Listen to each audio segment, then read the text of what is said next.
Welcome to another episode of the Coffee Conversation Show, powered by the Emerging India Forum, TEIF, and our tech partner, Prime Infotech Solution. Today's series is Sri Shakti. Theme is Sports, Law, and Technology, Empowering Through Sports. So, friends, we have with us athlete, lawyer, and founder, CEO of Propellithon, Swathi Bhojaraj, with us. She has an impressive career spanning sports law, technology, and business leadership. Swathi has dedicated herself to creating an equitable, sustainable, and inclusive sporting ecosystem. She is now based in Spain, Barcelona, and we are having a conversation with an international guest speaker from India to Spain. So, Swathi, welcome to this international episode of the Coffee Conversation Show. You are among the 100 plus speakers which we have conversation over the 4 years journey. So, just wanted to explain to you the format. It is divided in three parts: professional, personal, and a rapid fire, a fun round. So, for this, you get this ebook, Niche Marketing, which will be, I'm the author of 12 ebooks. Will be delivered to your Spain interests and go through it. It will be really helpful in your career. Thank you for taking interest in my story, Amir. I sincerely appreciate that. And congratulations on all of your books. Really look forward to reading it too. Let's get started. Let's see, Yes. what Yes. I can offer and bring to the table and add value to your, audience and everyone else. Fine. So, friends, I'm Lion Amir Virani over here, host a coffee conversation and a legal tech evangelist. So, let's begin our conversation. So, Swati, what attracted you to go into sports law and sports development and founding Propellithon? This organization, you're the founder, you're the CEO. So, from a legal career, being an athlete, and now devoting your career to sports development. Let's go and hear it out from you. Definitely, Amir. Thank you for asking this. It does, generally when I speak to people, when they ask me what I do, and I speak about Propelathon, and they ask me, oh, how did you get started about it? When I explain this to people, I literally go back to being a little kid, right? Why did this transition from the legal career to a sports business career happen? That's the second aspect, right? Um, uh, I'd like to start off sharing something that I've heard from a lot of people. They say a lot of people spend their lifetime trying to discover what they are passionate about, what is that they're meant to do in their life. And very few lucky ones kind of get to know what it is and pursue them. I feel fortunate to have discovered that. And this discovery process was almost a decade and a half. Let me be honest, a decade and a half. It was not something that happened overnight. There were many moments in my life, starting off as an athlete, of course, especially after I stopped playing the sport, right? At a very young age, I started playing fencing. And I had an opportunity to represent India and Karnataka and win over 19 to 20 medals for the state Karnataka in various categories. And then overnight, my life changed when I made it to Nalsa University of Law, Hyderabad. And I had to, the situations, the circumstances were as such that I had to pursue a career only in law and not really focus on my fencing career. So it kind of came to a standstill. Then, post then graduated, joined Infosys as an in-house counsel and worked at Infosys for about almost 7.5, 8 years in varied roles again. Uh, Many, many different kinds of roles within Infosys as well. The only thing that kept me going throughout all of this time, either law school or after law school, is playing a sport, working with people in the sports ecosystem, volunteering and organizing sports events, maybe as a volunteer for the Fencing Association of India, or eventually doing many other things with Fencing Association of India, working very closely with my other peers who are today international players doing incredibly well at the international forum, learning from their journey. That always kept me going. And I always knew that at some point in time, I would make this transition. I would, get into the business of sport, but I just didn't know when. I just didn't know when. And the reason why also I felt like this very intensely was because playing a sport has been a very core memory of my childhood. And there is research that backs and states that children who play sports grow holistically. Like, they have a holistic development of their mental and physical faculties. They become better citizens. They become more responsible individuals from a very young age. They're very disciplined. All of these things that people want in their children, parents want in their children, is something that playing a sport naturally gives to a child who plays sports. And there's also a recent book called as Get Kids to Play, written by Mr. Vijay Krishnamurthy and Samal Majmudar from India. They document this whole concept very beautifully in the book. And I resonated with it. I really resonate very well with everything that they've written in the book. And there is very strong research that backs as well. And this is something I really feel passionate about. And it just feels like, let's just do something in the space of sports and make a living out of it. And it does not really work. It's just enjoying doing what I really love. And that's exactly why one of the core reasons the transition happened. And COVID just forced me to just get out and just do it anyway. Just do it, just pursue it. If not now, never. A situation like that came into being, and then that's when I completely decided to transition. Interesting journey. So, Thank Swati, you. my next question will be, what's the story behind the name Propellithon of your startup venture? Propellithon. Oh my God. That's a very difficult question. Okay, let's I have a friend who's very good with coming up with names, and he is a techie, but he also works part-time or freelances on a website called as Squad Help. So basically, what happens on Squad Help is people give the description of their businesses, and people, like anybody, can post their the innovative names basis the permutations combinations that they like. Anybody is good with like playing the word game, combining words, can go on and make some money on the side. So this is a friend I've had for a very long time, and he always used to do it. And also, as I said, Propelathon did not come into being overnight. The concept of Propelathon, or the idea behind Propelathon, was something that was always there at the back of my mind for a very long time. It is just that I had to decide what is the path that I would take. How is that we would bring the capabilities that sport imbibes and provides for people, children, younger, older, does not matter who. What is that it creates, and how is that we bring to people, to the doorstep of people, is something that I've always been brainstorming with my friends, with my partner, with my family, and everyone else, right? And I was very stuck with this concept called as sports is capability. And this was again tied to my project that I did in second year law school for law and poverty paper. That's a totally different story. So I was very stuck, and we tried to find sbc.com, and like we tried to find so many things. It did not happen. And then I reached out to this friend saying, "Hey, Nikhil, listen, I really need help. I'm struggling coming up with a name. The idea is we are here to create a business. We are here to create an ecosystem which is equitable, inclusive, sustainable, which really propels the sporting ecosystem and every stakeholder of the sporting ecosystem forward. We propel them and we propel ourselves. And we're here to do this for a very long run." So the words, and this was also coincidentally happened to be around the time when the Chandrayaan launch had happened. Propulsion was just in my mind. So we were playing around with some words.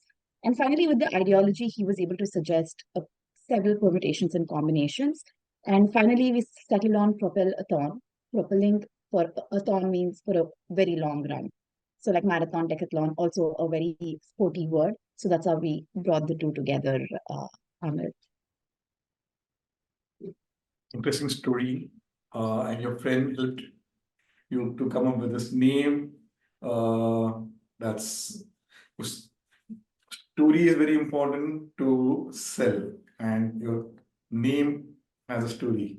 So, uh, so let's continue conversation. Why did you select two things? I'm dividing into two parts. Doing a master's in sports management from FC Barcelona. Why did you select this university, and why did you select Spain to settle in? Spain to settle in. Honestly speaking, I never intended to settle outside of India, no matter where. And it was just the circumstance and the situations, opportunities that came along my way, is what led me to be here. In terms of right now living in Spain, right? One. And the second thing, why I decided to do the sports management, Masters in Sports Management and Legal Skills with FC Barcelona at ISDE University, was because as we were just discussing earlier, I've been a lawyer all my life, most of my life. And I did my master's almost after 6.5 years working. And I over those 6 7 years, I kind of learned, and I kind of learned many things on the job. The formal education is very important, but also I learned, while you have formal education, and the academic part in gives you the viewpoint and perspectives and makes you academically stronger. A lot of things you learn are on the go, on the job. So you need to know what contract law is, what constitutes a contract, what is accepted as a contract, what is not accepted as a contract in the eyes of law. But then, after knowing that, on the ground, you're sitting there and drafting contracts, negotiating contracts, or you understand what labor laws are. I was also a labor law counsel. You understand what the Provident Fund regulation says, or bonus payment of wages regulation says in India. You know all of them. But when you come on the ground, the implementation, the practical aspects are very different for different organizations. And this is something that I think everybody agrees, right? I think everybody agrees they learn a lot on the job. And I'm having learned a lot on the job. When I wanted to do a master's, I was very particular. I wanted to do a master's in the field of sports, one. Secondly, I wanted to do a sports management master as opposed to a sports law master. There's also sports law masters the same university provides, but I was very particular a management master. That was my, with the sports law masters, I worked on certain digital innovation deals in the sporting ecosystem through Infosys when I was a counsel at Infosys Limited. And Infosys is today a partner. This is publicly available information. Partner with major tennis championships across the world, like Australian Open, ATP, and many things else. And Infosys also has partnerships with MST, Madison Square Garden, and few basketball clubs and everything else. I had the opportunity to work on all of these deals and get an understanding from the legal perspective, legal style, and also how the technological ecosystem works. And I really wanted to understand the sports business. And having been an athlete, transitioning from an athlete to a volunteer, and eventually doing pro bono work in the sporting ecosystem of India, and then going on to become a member of the Legal Commission or Athletes Commission with the Fencing Association of India, and then the Executive Committee Body of India, kind of seen many aspects, and I understand the journey of athletes from a very close quarter. And I understand all of this. I wanted to get an international perspective. What is that other countries are doing as opposed to what we are back home in India?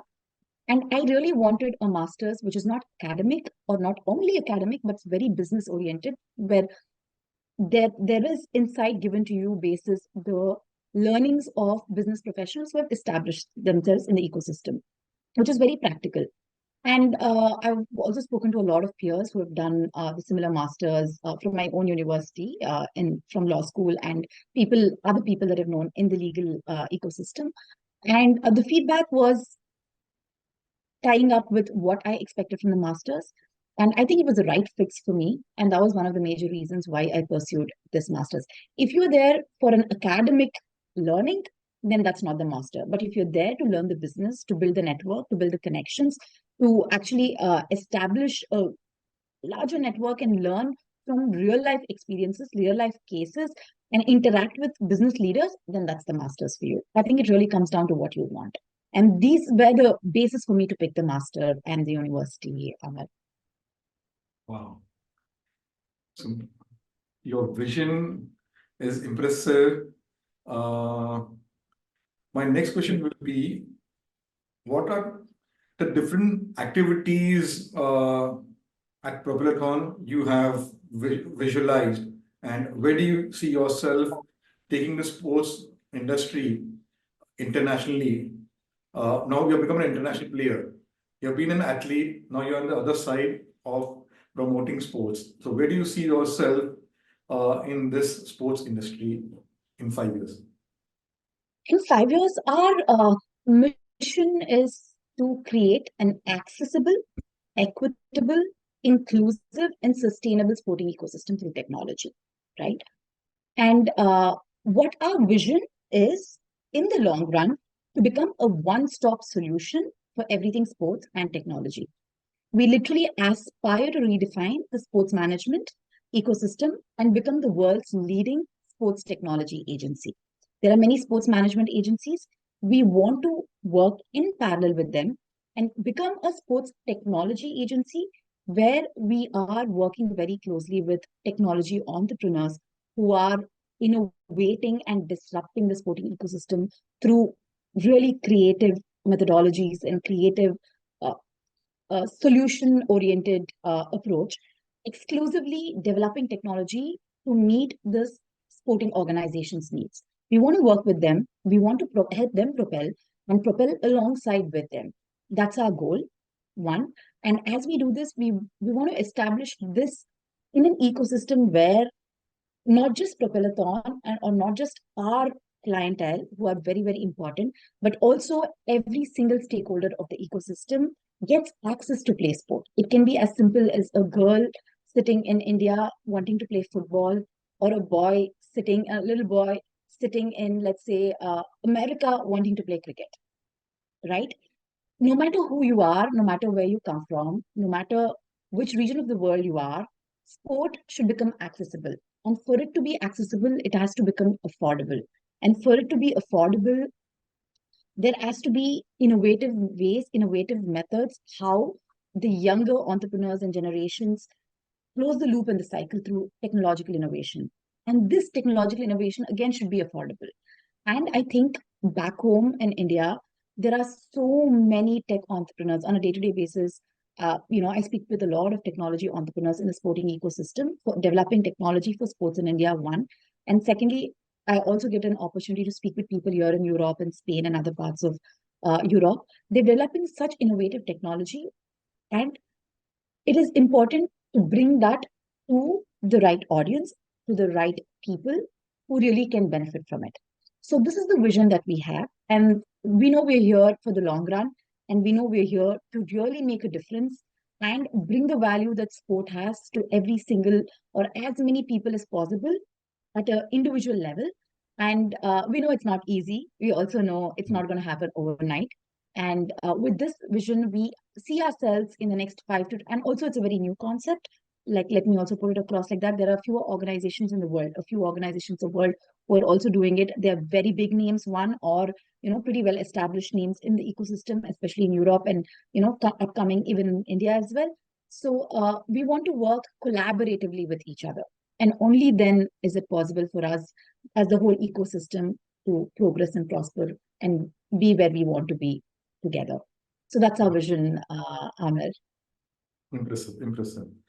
So now, Swati, working with different collaborative partners, you must have faced ups and downs. So how do you keep your sanity in place and work with them to see where the goal is achieved? Well, that's a very interesting and a most difficult question. Let me be honest with you.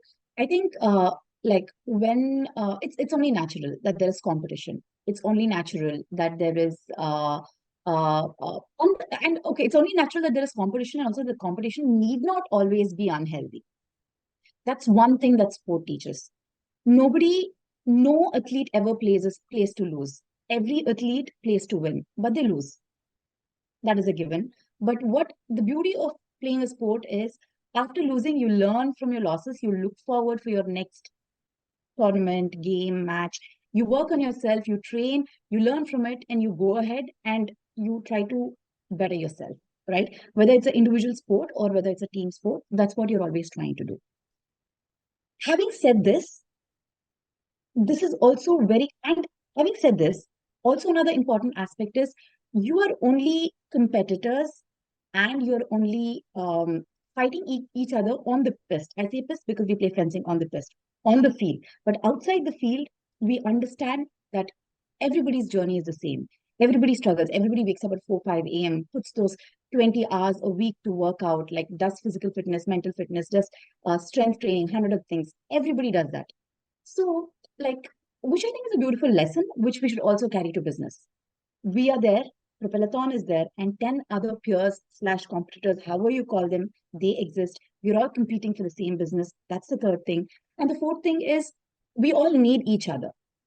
If you always think that you have to outdo somebody else, your energy is focused in a place where you're not focusing on outdoing your own self, which is what sport teaches.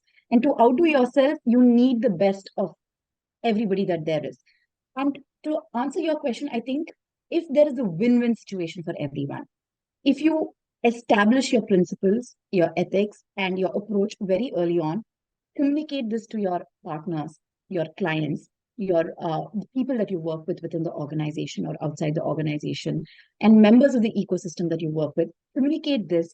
And through this communication, you build trust. And this trust builds furthermore to an extent where you establish an ecosystem where you learn you need each other to exist. And the moment you create a win-win situation for everyone, I think you can go ahead and figure out that there's a place for everyone.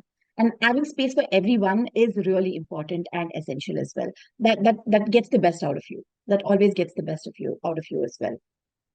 Wow. That's the approach that we generally take, Amit. Yes.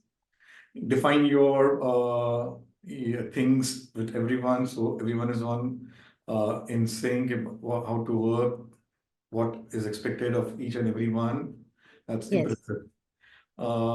Can you share some notable project you have worked at Propellithon that had a significant impact? Notable projects that we have worked at Propellithon, which have significant impact. Let me be honest with you that we are not a very old organization. We are a very young organization, one. We are still in the phase where we are creating value to the ecosystem, not directly in terms of, closing the deals. Firstly, what do we do? What we do is, one, we work with technology entrepreneurs who understand the technological ecosystem, but have no connects in the sporting ecosystem, or understand the sports ecosystem and the technical aspects around that, but do not get how the sports business works. And sports business today, for my understanding, whether in India or across the world, is still majority led by political leaders, one. And secondly, a lot of local politics, local dynamics play a big role in the decision-making aspects. And budget becomes the biggest and the most important, aspects of any decision that the decision makers and the sporting organizations make. And there are also sporting seasons, like, there are certain seasons where the game happens. Some seasons the games don't happen. And some cool off season for athletes to recover, or just generally because it's winter, you cannot play a sport, or it's peak summer, you cannot play a sport, competitively participate or train. So all of these varied, there are multiple championships or multiple tournaments that are happening cannot happen in parallel. They have to happen one after the other. So there's a season. It's also a seasonal thing. So somebody who is developing technology, they develop because they see a possibility of enhancing the performance of player, or possibility of enhancing fan engagement, possibility of enhancing experiences, in-house experiences, external experiences for varied stakeholders of the sports ecosystem. But they may not really understand how the sports business runs, sports business works. So we want to be the strategic consultant to enable the the tech entrepreneurs and tech ecosystem to understand the sports business and be strategic consultants and enable them to grow their business, right? That's what we typically do, and we do it in different ways. And on the other side, there are several organizations, sporting organizations across the world, and there are also several tools available for one problem. So they do not know which is the best tool. They do not know, most of the times, they don't, like bigger clubs, bigger organizations can afford to get a digital innovation head. They can pay them, they can get them, they can onboard them, and they know the industry, they know the technology, they have a technical sound, they make analysis, they get the sports business as well, they make the advisory. But what about smaller organizations, smaller clubs, smaller academies, smaller leagues, which are very grassroots level? They're not very well versed. They do not have the money. So we want to be a strategic player for them to create awareness and knowledge for them. So in this discovery process, what we are doing is, what we have done through Propellithon today is, we're actually working with a few clients based out of India. Most of our clients are based out of India at this point in time, one. And secondly, we literally understand how the technology is at par or much better. One of our clients is a football performance data analysis platform. They're a SaaS platform. And their technology is at par with, the global majority market shareholders. In fact, better, at very affordable, 3 times cheaper, and the servicing is 5 times faster. Why would larger players or smaller players not want to subscribe to this technology, right? Why would they not want to? And they would not, because they would not know this exists. So we want to be those players who create this awareness. This is something that we are doing through Propellithon in the sporting ecosystem, one. And secondly, on the other hand, we are also working with players like our client, uh, propel their business and establish their business internationally.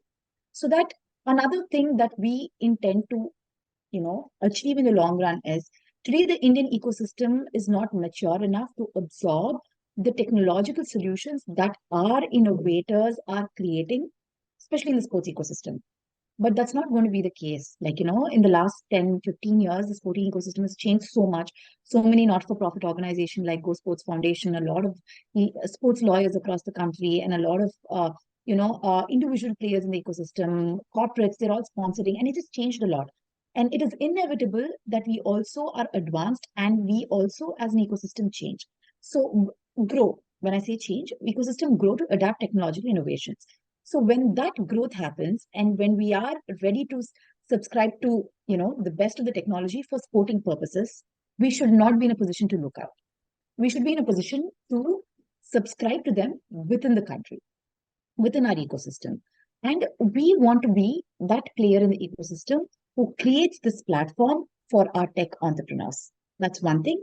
And the second thing is, we do not want to limit ourselves just to India or Indian startup organizations, but also similar organizations in other parts of the world, and create collaborative projects where a startup in, let's say, Spain, which is actually a case, which is a deal that we're working right now, a startup in Spain has certain features, certain advanced features, and our client has some other, other features which very compatible and work together. We are creating that partnership and we're negotiating that partnership deal right now. So we hope this is seen through, and if this is seen through, this is going to be a very big impact for the sporting ecosystem and the sports technology ecosystem of India, and also establishes us as a very important player in the ecosystem, because the other organization, the Spanish organization that we're working with, is funded by and is led by big names in the football industry of the world. So that opens up several doors for the Indian startups as well. So we are in the process of creating impact. Besides that, we are also, just like how you are, we're sponsoring a podcast called as Athlete to Executive. That's where we are literally getting leaders from India and Europe come speak to us, the leaders in sporting industry, sports business, technology, education, law, awareness, create awareness. And we're bringing out their stories, like how you are doing as well, Ahmed. That's another way that how we are building the community and creating impact. Impressive, impressive. Thank you. So, Swati, what role does mentorship play in your professional life, and who has made an impact? Wow. This is a very difficult question, and I am really going to get into trouble if I miss, naming like even one person. But then again, Amir, let me be honest. I think personally, I've been lucky and very fortunate in terms of meeting the people that I met all throughout my life. And I okay, I don't know if this is the right example, but if you've seen Dear Mm. Zindagi, the movie, in the Mm. end, I think Shah Rukh Khan tells Arya, but the big you have different friends in your life. Some friends to go party, some friends to get a coffee, some friends to just have that soul connection, go for a run or do yoga, some friends to just like invite home and like, have professional discussions or intense family, personal issues, some friends to, have just like, uh, inconsequential, random banter. And similarly, like, your cousins, relatives. So you have many different kinds of friends, but from a partner, you expect your partner to be all of that, right? Like he says that, and that should not be the expectation, which kind of struck with me and stayed with me for very long. I would like to use that analogy for this answer as well. One, I think one person cannot be a mentor for all aspects. Hmm. My mentors are my friends with whom I played fencing or a sport or a basketball or a football or whatever. I have mentors from there. I have mentors from my past work, both places in Spain and here. I have mentors from university who are in university friends who are actually my peers. They are also my mentors in different aspects of life. And I have mentors that I consult and speak to who have nothing to do with what I do in my life, like who have nothing to do with what I do in my life. Mentorship is very important. They're all, of course, they're all friends, and also mentorship is very important because if I have a problem today, I can just message a friend, message someone with whom I've built a relationship, and this relationship and trust has been nurtured for many years together, sometimes decades together, and they are accessible and reachable, and they give you advice in ways that you cannot even comprehend. For example, like if I was a lawyer, if I just worked in house, the kind of mentorship I needed would be very different from the kind of mentorship I need today. As a founder of an organization, managing every aspect of the organization, like I am very bad at finances, but you cannot be bad at anything when you're running an organization. You got to learn it. So I reach out to my CA friends, CS friends, and ask them for inputs. They are my mentors in that aspect. And having said all of this, I think the biggest people who have had a huge impact in my life have been my leaders from prior organization, Ms. Jyoti Pawar, and she has created such a huge impact in my professional and personal life. She's been a leader who led me take initiative for projects that I am interested in pursuing as a lawyer and implementing them and seeing through them, and intervened, given 100% flexibility to manage things like the way I wanted to manage and work. She completely believed and trusted me in handling major projects for the organization, even global projects for the organization, and having them implemented and step in when it's really needed. And there have been biggest mistakes I've done in my career, like, simple mistakes which could have been avoided, but has a huge impact, right? As a lawyer, that is very impactful. I'm certain you understand as well, Amir. So all of these things, she stood for me and taken my side when it's required. So that was a very senior level leader who was very impactful. And Mary Costopoulos, and today she's also one of the board of advisors of Propelathon, and she's also a lawyer. And she was someone that I used to immediately report to in my past organization, and she gave me something very similar, but she taught me a very different way of working. I learned how to negotiate deals in a very easy non-Indian lawyer way, because I was working with American customers, how to deal with American lawyers, how to deal with American customers, how to be business friendly, how to focus on closing the deal in a legally compliant manner. That's something that she taught me, and so many learnings from there I can adopt today. And Frank Clark, I mean, I never used to work in Frank Clark's team, but some other team. But he is a great people's manager. And he balances needs of everyone in a brilliant way that everybody agrees to, at least a majority of people agree to his people management. That's something that I always look up to him, right? These are the three big leaders or players who have, helped me, mentors who have helped me from very close quarters. And from a distance, it is Inderpreet Sani, who is still the general counsel today at Infosys Limited. And she's been my inspiration for a very long time. And John Fatelvich, who is based out Impressive. of Valencia. So he is, I look up to him for inspiration for all of my business decisions and needs. So it's different people filling in different roles. Thankfully, that way I don't have to put pressure on everyone and keep bothering everyone always, I guess. I just got lucky, I suppose, to meet all of these incredible people. Good example of Dear Zindagi you shared, and it was a beautiful movie where Shah Rukh has played a different role, not of Yes. romantic, but of psychologist, psychiatrist, and how he helps Alia come out and be with one of the family members together. She completes the family later. Yes. It was a And very good. I really like beautiful that journey movie. it takes. Yes, yes. That goes through. And you said beautifully, having different set of friends. And that is true. Only thing is you have to define and spend time according to the categories. Yeah, that's very true, Amma. That's very true. I mean, sometimes even I think if all of my friends had all of the expectations with me, or my partner had all the expectations just from me, or if my parents had all the expectations just from me, and I had to cater to everything to everyone, I think I would never be able to. I don't think no human is ever capable of doing this. Yes, we can have different equations and different permutations and combinations and associations with different people. And I mean, that's the beauty of it, right? We're a part of everyone that we meet and or everyone that we connect with at a certain level.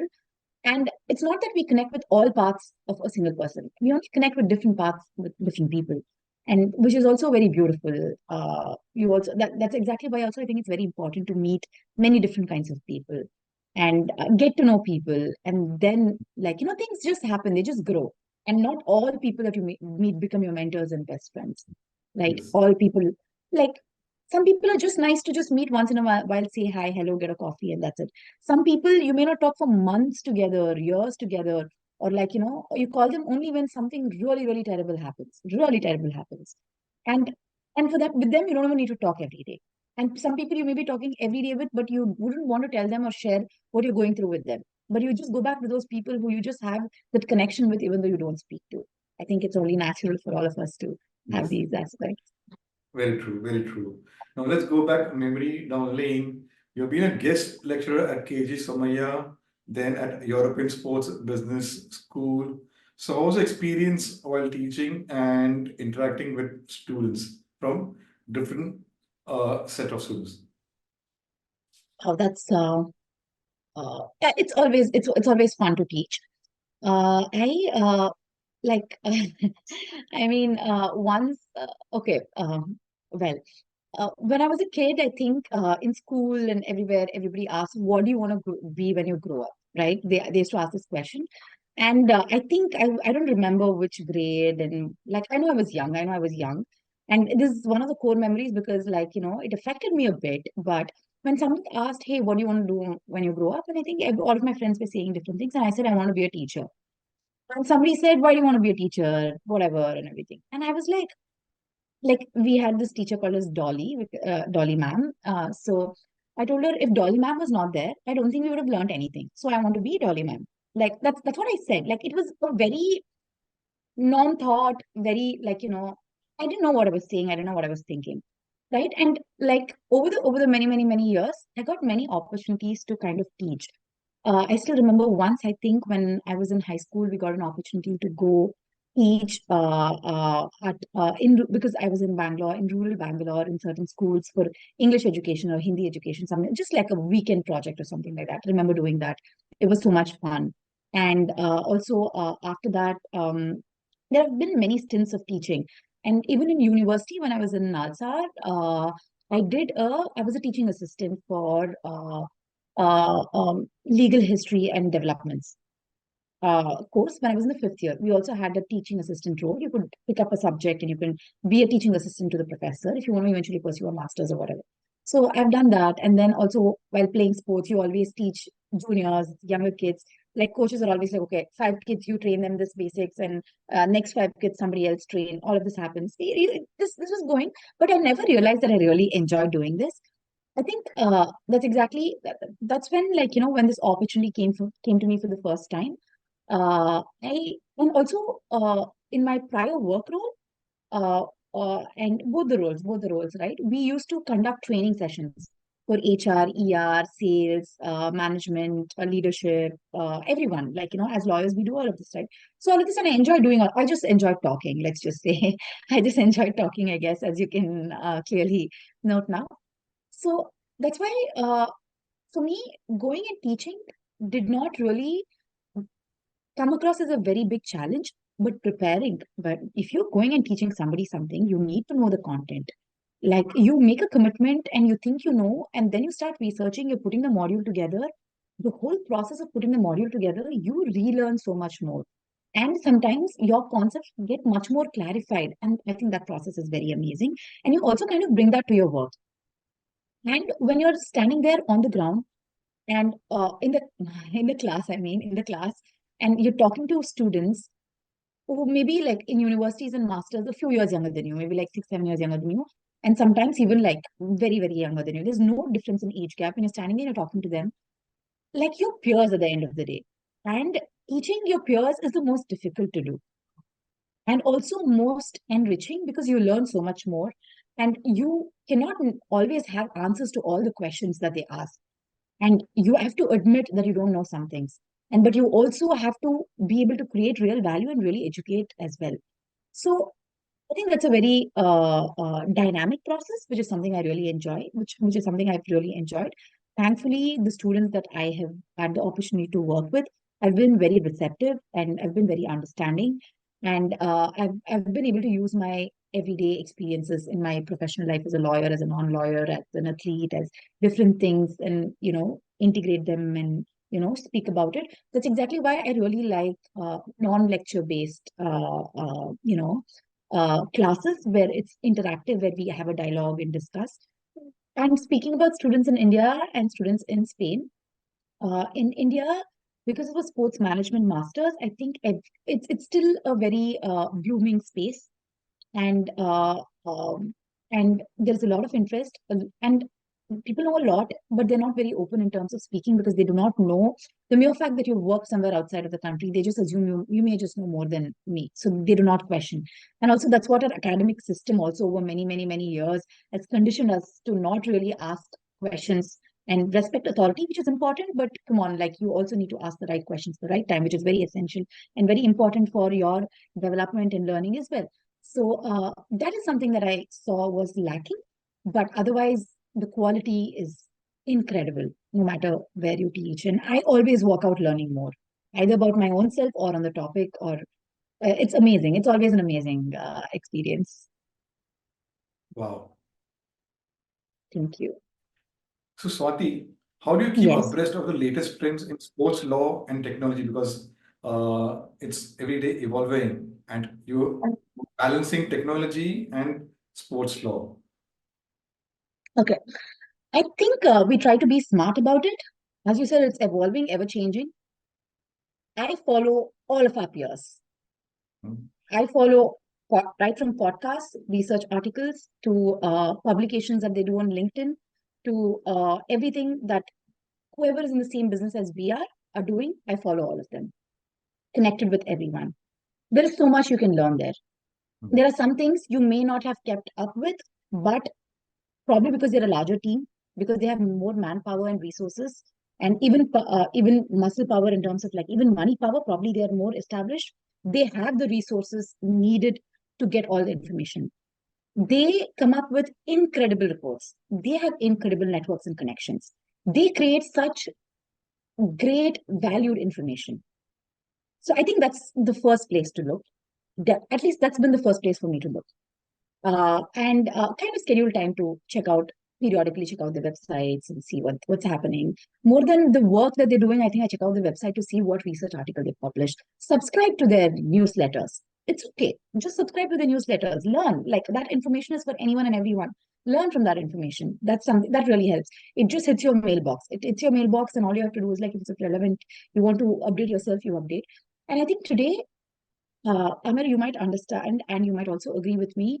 Everybody is creating content, whether it is written, verbal, podcasts, audio recordings, or snippets, or like small presentations. Everybody is throwing out all the information. If you know what you want and if you subscribe to the right content, social media, including LinkedIn, is a great place for learning. And besides this traditional research articles, and for example, I subscribe to The Athletic. They have a lot of information, generally what's happening in the sporting ecosystem, what's happening between football clubs, what's happening in the leagues, what is happening in with sport and everything else. Another thing is, I also follow The Bridge in India, one of the best media platforms that I have come across in India, from India. And they create great content. They focus on non-cricket sport in India. And they've been, I think I've been following them since 2018-19, if I'm not wrong. And they've been in place since 2018 writing. And again, they started as a social media page. They just started off as a social media page. I used to follow them on Instagram from a social media page. And also they used to have a website, but I used to consume their content only on social media. From there, today, I go to the website and consume the content. So, like, that's a great place. Social media is really a great place to, if you know who to follow, where to follow, what content to subscribe to, I think it's a great place.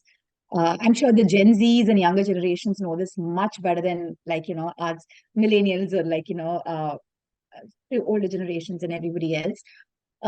Besides that, friends, peers, we always have this relationship where if we come across something which might be relevant or important, we keep sharing across each other. We don't even need to discuss that. We just send it across saying this may be of interest. And a lot of people keep sharing things like that. So that's helpful. And for me, because I'm in the sports business space, I follow a lot of international federations, international associations, national federations, not all national federations and associations, definitely international federations, and the kind of projects they're doing, the movement that they are seeing, and what kind of tech implementation they're doing. And besides all of this, the most popular tech journals or your regular newspapers or open eds, those are helpful. There's a lot of information scattered all over, but I think you should pick and choose what really suits you. These are generally the ways I think, Ahmed, because it's so dynamic. It's very difficult to keep track. You're right. So, and not like we keep track of everything. It's impossible, but we do our best to get as much information from everywhere possible. Very true, very true. So, coming back to your career as a legal professional, according to you, how important is technology plays for a lawyer, and which legal tech tools you have used and has impacted you? So we have used first addressing how important is technology. Of course, technology makes life easy, whether you want to admit or not. Right from, for example, when we were in law school, by then we had Manupatra. Manupatra is a legal database where you can pull out case laws of any year, any regulation, and any rule and everything else, right? So before then, we used to have Manupatra access, and we used to also have a big library where people used to go pull out those books and, like, search and everything else. And here all you need to do is, like, comfort of your room, you have your internet connection, search, most of your research is done. Similarly, Manupatra, Westlaw, LexisNexis, Thomson Reuters, LexisNexis, and all of these things have helped in the research space. Very, very important. And post research, I think there are a lot of management tools which are essentials for in-house legal departments and also for lawyers who are running their own independent firms or large law firms, no matter which side, which makes your day-to-day life easier. And also as lawyers, we deal with a lot of documents. And if at all you are a transaction lawyer, like I was at some point in time, you deal with a lot of lots of documents, lots of contracts. You need to review those contracts. You need to compare between one contract to another contract. You need to have a tool that manages. So all the tools, I've generally worked on Workshare, and we've also used iCertis, and we've also used few other in-house tools, multiple other things, Amir. Uh, Technology is important because it makes life easy. Whether you want to adopt it or not, it makes life easy. And you get to a point where you just need to adopt it. Because you can't be like, I am going to sit and word compare documents and do it when there is something that you'll take like 5 minutes to do it, and when something can create in like 20-30 seconds, why would you waste 4.5 minutes? It's just not best use of your time, right? So I think it comes down to efficiency and productivity and everything else. Perfect, perfect. So, my last question, Swati, for your Yes. professional journey on, there are more interesting topics which you have brought up. So, look forward to another conversation after Definitely. what do you say, in 2 or 3 months down the line. What advice would you give to a young professional aspiring to make a mark in the sports industry? Young professional aspiring to make a mark in the sports industry, follow our Athlete to Executive podcast. No, I'm just kidding. Anyway, so I think one of the biggest things that I was told, and the reason why I also mentioned the Athlete to Executive podcast is because we're literally getting industry leaders come speak to us. And one of the questions that we asked all of our guests who have established names in the sports business, technology, legal, education, and management. These are the 5 areas, professions who come speak to us. This is the question we ask everyone. So I'm kind of going to give a response which is kind of common theme that we find amongst all of them, which I've also kind of come to realize over the many years, and I've also come to realize based on my personal experience. One thing is, the first foremost thing is, just because you're going to work in the sports industry does not mean you're going to be on the ground working with players, going to all those glamorous parties with like the most popular players and clicking pictures. No, that's not what you're doing. You are doing a job in the industry, maybe as an accountant, maybe as an agent, maybe as a somebody who handles does data analysis of the team, maybe as someone who handles communications, maybe someone who does marketing, maybe someone who does legal work, maybe someone who does let's say auditing work. So you'll be doing the same roles, but in the sports industry. Is it different from the rest of the other businesses? Yes, it is very different from the rest of the other businesses. Very, very different. No second thoughts about it. So don't make up this image in your mind saying that you're going to have the most glamorous life that you see on TVs and like social media and everywhere else. That's not the reality. If that is what you're looking for, like please reconsider your decision. That's the first thing. And the second thing, what a lot of people have emphasized is networking.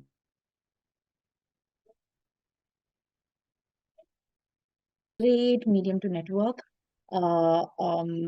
It is a great place to work with people and get to know people, follow work, learn from people, do that. And third, if you're doing a master's outside of India, do not come with the perspective that you're going to settle outside of India, or do not come with the view that your life is set. Yes, you learn about the international business, and that master may open a window, and you still need to start from scratch. And 3, no matter where you are, the pay is not great. You don't expect a very high pay. Yes, there are people who get paid a lots and lots and lots and lots of money, but you start from scratch. Nobody at the entry level gets paid like as much as somebody at the top, and you need to give those years. Please account that into take that into take that as a factor into accounting while you make the decision. And one of the most important things besides this is, if you reach out to someone on LinkedIn, please research about them. You are reaching out to them for the advice and inputs that you want. You cannot go and ask them, so where else have you worked? Okay, now you are here. What did you do before that? Like everything about the life is written there. All it takes is like 3 minutes of going through that. Yes. Please do that. Please do that. And that's, I mean, like networking, you cannot work in silos. And the most important factor is, sporting organizations are run basis fans. Fan base is very important. And for example, be it cricket, be it kabaddi, be it badminton, be it whatever, we have so many leagues in the country. The targeting and the ads that RCB does is definitely very different from the targeting and the ads the Delhi team does or the Kolkata team does. So you're always catering to a local fan base. You have Virat Kohli coming in those videos and clips and saying, Isala Cup Namde. So learning the local language is very important no matter in which part of the world you're working. If you're in Spain, you need to know Spanish if you're working with Spanish sports organization. Probably if you're in Karnataka, Bangalore, you may need to know Kannada. You can make do with Hindi and English in Bangalore, I know that. But if you're going to work with local vendors there, who are going to supply raw produce, who are going to manage the stadium, who are going to do so many other things, most likely they would speak in local language. So it's like, it's not just for Karnataka, Bangalore, Tamil Nadu, Chennai, Andhra, or Bengal, or Maharashtra, or Gujarat, or whatever. It's just the people who you interact with. So like, in fact, I was recently talking to an IAS officer. He was telling me that it's so important for him to learn the local language. He's a Tamilian but speaks fluent Gujarati, because all of the documents he reads is in Gujarati. He's based out of Gujarat. So that's what he was telling me. So if they can do, we can do it too, guys. We can do it too. So be open. So, and be really realistic and practical. And it's not going to be an easy journey. Enter knowing it's not going to be an easy journey. If you really want to make money in the short run, this is not the place. Very good. Good insights you shared. Now let's go memory down lane and discover your personal journey. So Swati, How was your upbringing in Bangalore, and what your childhood memories from Bangalore? Oh, many. Like, born and brought up in Bangalore. Both my parents are from Bangalore. I think both my parents also. My mom was born in Bangalore. My dad was born outside of Bangalore, but both of them spent most of their lives in Bangalore, growing up here. And I went to a Christian school, Christian convent, and like the beauty of Bangalore for me is if you are a local of Bangalore, if you grow up in, okay, you can be a Kannadiga, you can be a Telugu person, you can be a Tamilian, you can be a Malayali, you can be a Hindi speaking person, you can speak Gujarati, Marathi, whatever. All of this, you're a Bangalorean. Inevitably, you will pick up at least 4 to 5 different languages if you grow up in the city. Inevitable, which I think is a great experience. Like as a young kid, imagine change in the situation. If I was not in Bangalore, just in some other city which was not as cosmopolitan as Bangalore is, or even just outside Bangalore, let's say Bangalore rural, Anekal, or let's say Hosur or something like that. Probably Hosur also people speak a lot of languages. So which learned so many languages, interacted with people of so many different kinds, different languages, different classes, different communities in terms of religion, in terms of culture, and I think it's a very great place to grow up. It's a very great place to grow up. I cannot say about, I don't know if it's the same today because today the city has changed a lot. I'm not really sure how the city is today in terms of growing up for younger children, going to school and learning different languages. But at the time that I was growing up, it was a great place. And because I played sport, I traveled across the country and I had friends from different parts of the city. If I didn't play sport, I'd be confined just to that school that I used to go. Now, because I played sport, I had friends from different parts of the city in different schools, and you get to know about so many different schools, and you get to know about the different ecosystems, first-hand experience, as opposed to someone coming and telling you, which also is a great experience. And a sense of belonging, a sense of no matter who you are, you feel like you belong. I think that's very important about the city. And culturally, I think the city offered a lot to me. That's something I always, look forward to, look up to, and crave for. Interesting. So from Bangalore, let's come to Spain. So how you experience staying in Spain, being and work-wise, culture of people, food, how did it you gel around in Barcelona? So, between Bangalore and Spain, there were many cities as well. So, between Bangalore and Spain, 5 years I was in Hyderabad for law school, and after that came back to Bangalore. And because I was an athlete, I used to travel across the country, and I used to be a part of NCC. So, I've done RDC, Thalsainik Camp, and Republic Day camps, multiple of those, junior wing and senior wing, and shooting camps and everything else. So, I had an opportunity of traveling across the country, like for many different reasons, mostly tournaments and mostly a lot of India happened. And then I also lived in Australia for about like 7, 8 months when I was in law school for student exchange program. English speaking country, so everything was easy, didn't have to worry at all. From there, unplanned and just passion led me here, and I've been here for about 3 years now, and completely different in terms of language. It is like very important to know Spanish. And also, I think it depends which part of Spain you are living in. My experience in Barcelona has been very different from my experience in Valencia. Valencia is where I live right now, and I used to live in Barcelona earlier. My experience in both of these cities are very different, probably because in Barcelona, it is a very busy city. It's a very busy city, international crowd, and the people that I interacted mostly were also international peers. So the experience there was very different from the experience in Valencia. Valencia, I feel a sense of community. The food is great. They have something called as paella. Paella is basically rice, local rice, which grows close by to the city called as in this region called as albufera, like thick round rice. So they add spices and herbs with meat and vegetables or with fish. This is the most popular. I really love like paella, but I love my biryani and masala dosa. Let me be honest. I really miss my biryani and masala dosa. Yeah. Um, People are very welcoming, very friendly. one thing that I really like about is how everybody always likes to be outside, always like to be outside, one, and always looking forward to meet new people, willing to interact with new people, which I think is amazing. That's something that I really like as well. And besides that, a very open culture, welcoming, and also the similarities are they are very big on families. In Spain, people and Latin American people and Spanish people very big on family, very close to family. Like I was talking to a friend, and a friend was complaining how in Spain it's very difficult to find products for a single person if they're living alone. And I was like, there is no market for that in Spain. Why would they have products for a single person? Everybody lives with their family till late 20s or early 30s, and then they move out to live with their partner, or when they get married, they move out. That's how even then they're very close. Like, like how we have this tight-knit family system back home. That's something here as well, which feels really, really, really great.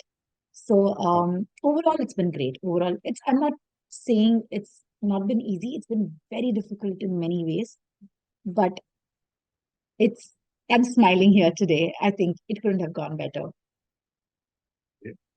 Uh, who's the greatest supporter from your family? Greatest supporter from my family. Uh, that's a very difficult question. At this point in time, my mother, for sure. My mother. I lost my father a few years ago, like almost 7 years now.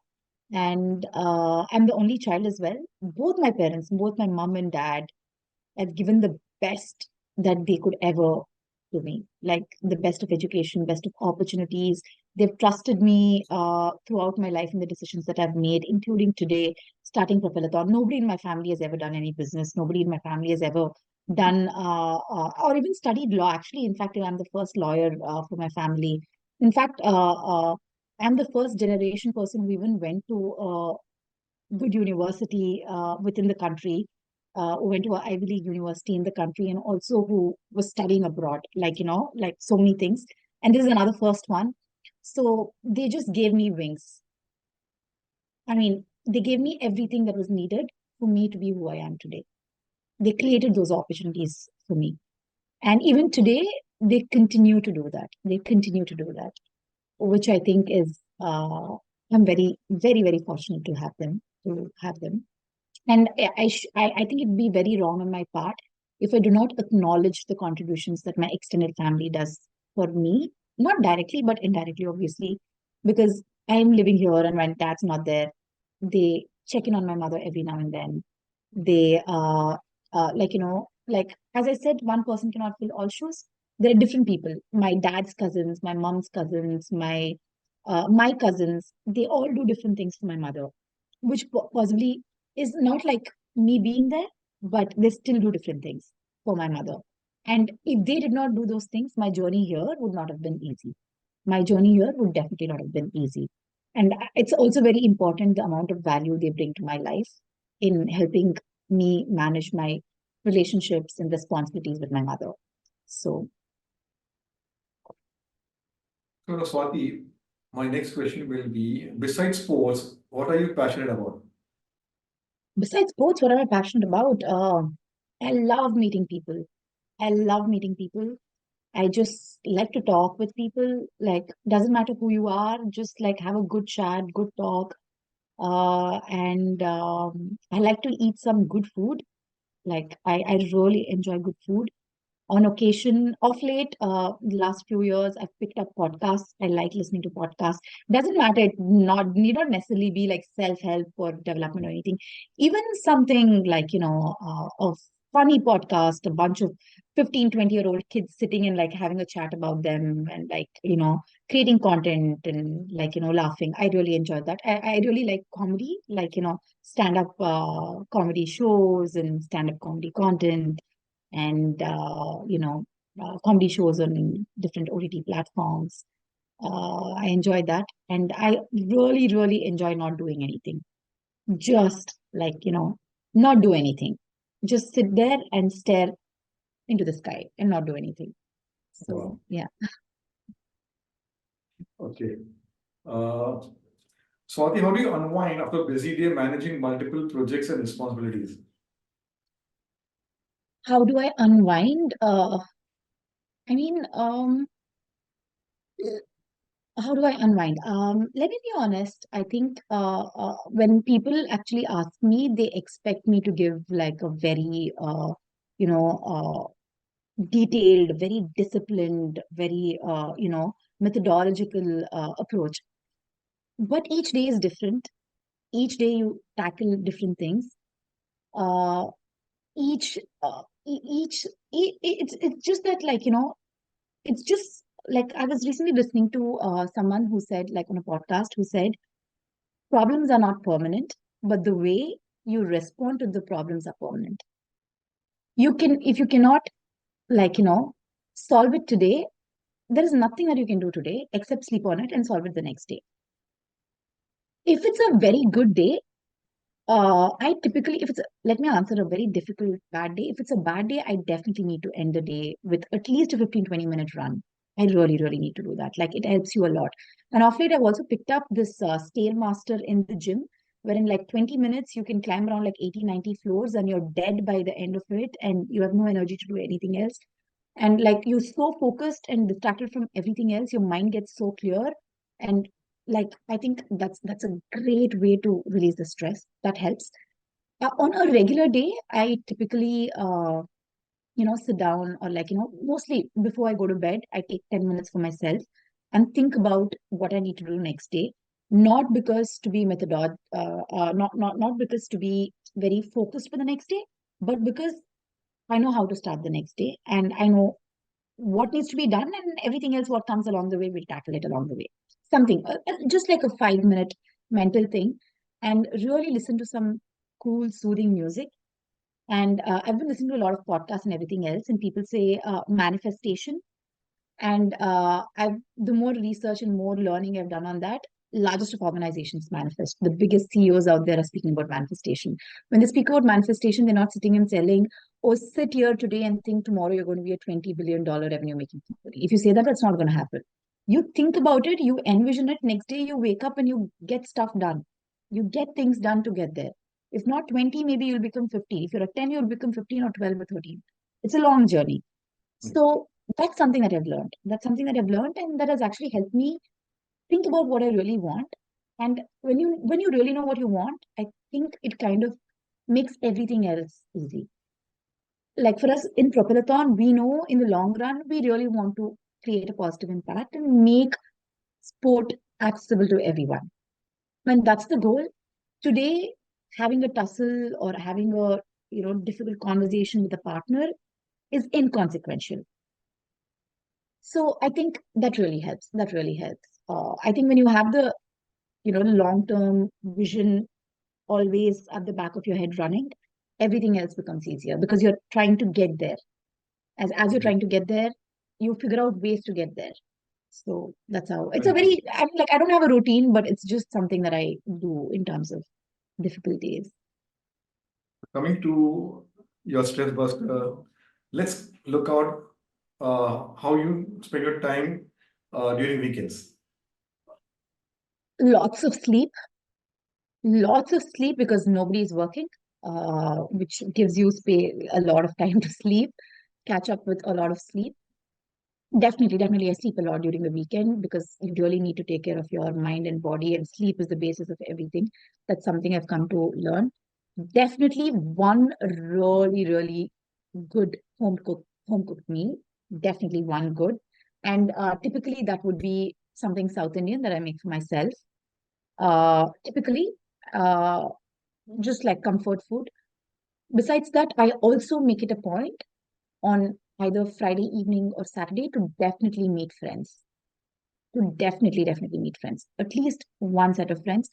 And I have great friends here, and I make it a point to see them, meet with them. And it's important for me to meet with people and try and squeeze in a run or something. Otherwise, mostly, like I told you, I like doing nothing and just relaxing.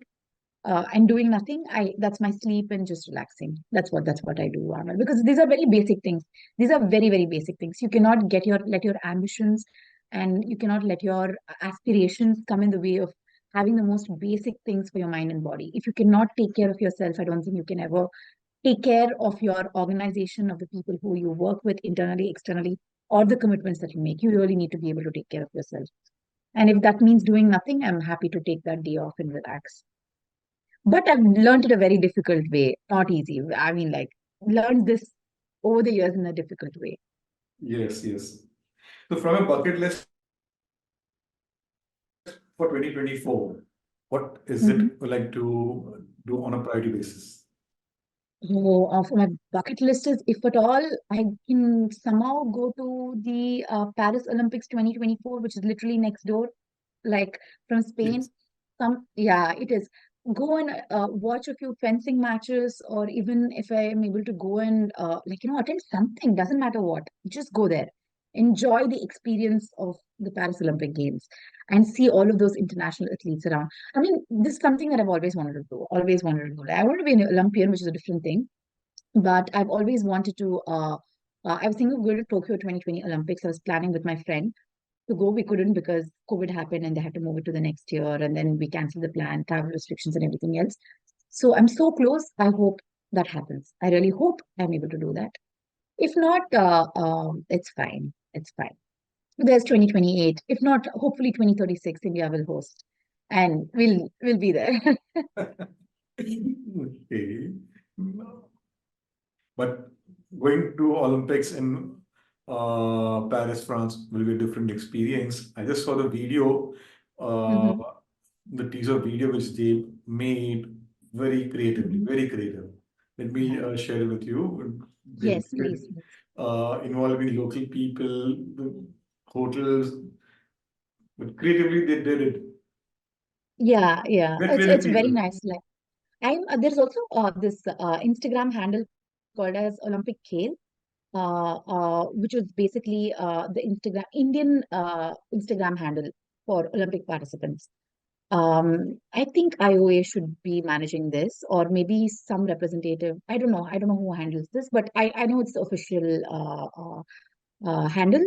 And such great content, and it's really, really nice, very nice. That's something I'm really looking forward to. I really hope that happens because this has been in my checklist for like a very long time. Yes, so it will materialize.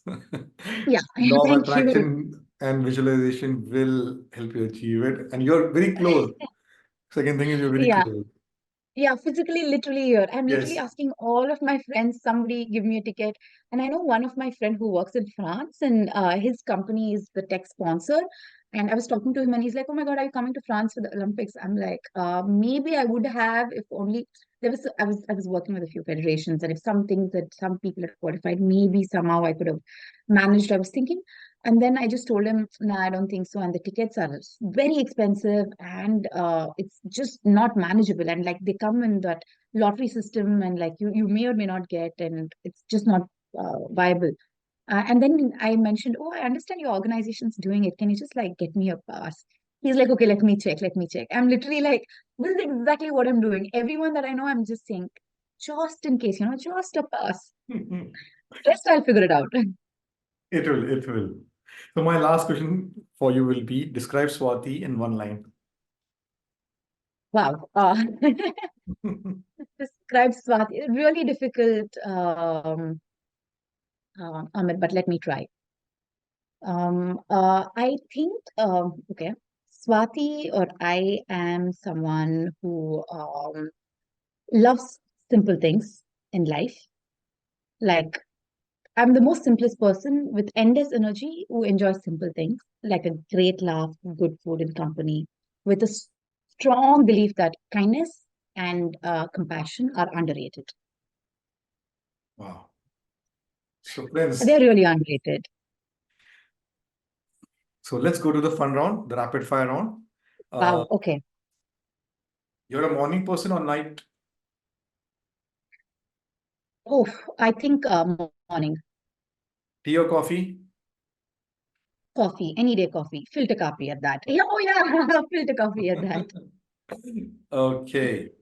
Your preferred mode of exercise? Preferred mode of exercise, running. Okay. One word to describe your leadership style? One word to describe my leadership strategy, inclusive. Oh. Your favorite sport besides fencing? My favorite sport besides actually gymnastics. Cool. Uh, your favorite color? Black.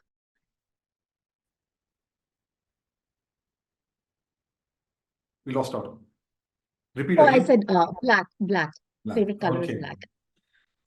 Your favorite cuisine? Indian. Any day, hands down. Masala dosa.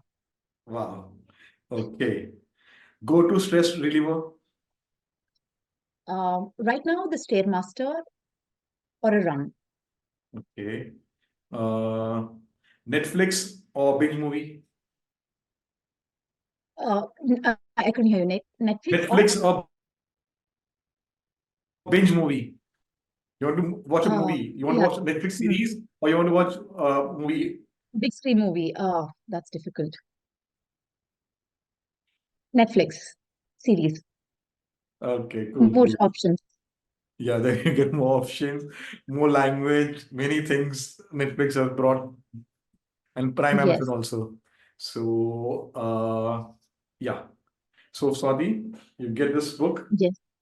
From Thank you, Niches Ahmed. to Riches, the importance of choosing a niche Mhm. for your business.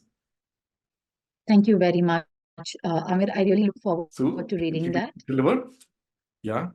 So, friend, it was a lovely conversation which we had with Swati, being a sports person, being a lawyer, now founder, CEO of Propellithon, and we got lots of insights how she is passionate about promoting sports, making accessible to everyone using technology. There are a lot of technology tech startups for sports industry, especially in India and abroad.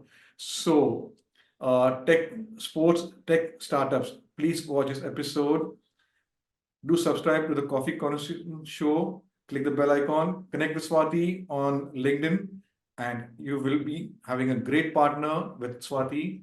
She's on a mission for promoting sports from India. Now she is based in Spain and want to take Indian sports international. So hats off. So Swati, it was a lovely conversation with a sports person, a lawyer, what do you say, a guest lecturer. So many, you're a multifaceted personality, and we had a lovely conversation. So friends, do stay connected on this Coffee Con Show. We have 100 plus episodes with different subject experts. You will really enjoy listening, learning, and have great fun. Thank you, Ahmed. Thank you very much for having me and taking interest in my story. I sincerely appreciate that. Thank you for this opportunity, and I look forward to your other episodes. And I look forward to generally checking out everything as well as well. All the very best, and take care.